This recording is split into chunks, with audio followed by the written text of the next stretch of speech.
پی T آئی میں اندرونی اختلافات کھل کر سامنے آ گئے۔ شہریار آفریدی نے پارٹی قیادت کو دھمکی دے دی، پارٹی میں آستین کے سانپ کون؟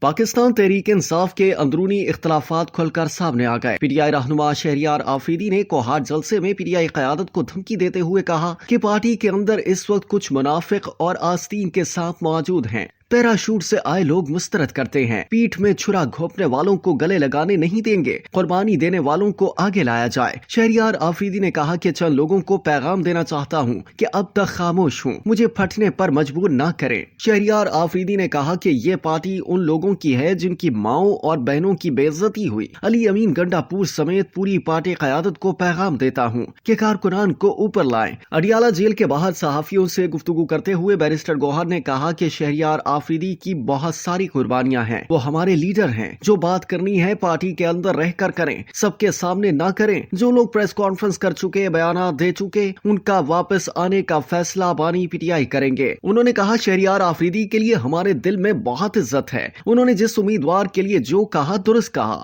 ہماری درخواست ہے جو بات کرنی ہے پارٹی پلیٹ فارم پر کرے۔ اس موقع پر گفتگو کرتے ہوئے شیر افضل مروت نے کہا کہ شہریار آفریدی نے جو بات کی میں اس کی تائید کرتا ہوں۔ شہریار آفریدی نے خرم ذیشان کے لیے آواز اٹھائی ہے۔ خرم ذیشان کا نام ڈراپ کیا جانا بانی پی ٹی آئی کے فیصلے کی توہین ہے۔ شیر افضل نے کہا کہ شہریار آفریدی کی باتیں بالکل ٹھیک ہیں، میرے خلاف باتیں کرنے والے مجھے نہیں پارٹی کو نقصان پہنچانے کی کوشش کر رہے ہیں۔ دوسری جانب بیرسٹر گوہر نے سنی اتحاد کونسل میں ضم نہ ہونے کا فیصلہ کرتے ہوئے اعلان کیا ہے کہ بلے کا نشان ملتے ہی اپنے تمام اراکین واپس پی ٹی آئی میں شامل ہو جائیں گے۔ Chairman P T I barrister Ali Gohar نے عمران خان سے مشاورت کے بعد سینٹ میں پی ٹی آئی کے اپوزیشن لیڈر اور پارلیمانی لیڈرز کا اعلان کر دیا۔ سینیٹر علی ظفر سینٹ میں اپوزیشن لیڈر کے امیدوار ہوں گے۔ سینیٹر اون عباس بھپی سینٹ میں پی ٹی آئی کے پارلیمانی لیڈر نامزد کر دیے گئے ہیں۔ بیرسٹر گوہر نے کہا کہ توشاخانہ کیس بھی بے بنیاد ہے۔ بانی پی ٹی آئی نے بھی کہا ہے کہ میرے خلاف بے بنیاد کیس بنائے گئے، تمام کیسز سیاسی ہیں۔ انہوں نے کہا کہ بشرا بی بی کی سلو پوائزننگ کے موقف پر قائم ہیں، ان کے شوکت خانم سے ٹیسٹ کرائے جائیں، شوکت خانم کی رپورٹ کو ہم تسلیم کریں گے۔ انہوں نے کہا کہ ہمارے لوگوں کو نااہل کیا گیا، اکثریت کو اقلیت میں بدلا گیا، الیکشن کمیشن اپنی آئینی ذمہ داری پوری کرنے میں ناکام ہو چکا۔ انہوں نے مطالبہ کرتے ہوئے کہا کہ کے پی کے میں سینٹ الیکشن ہونے تک ایوان بالا کے چیئرمین اور ڈپٹی چیئرمین کا انتخاب نہیں ہونا چاہیے۔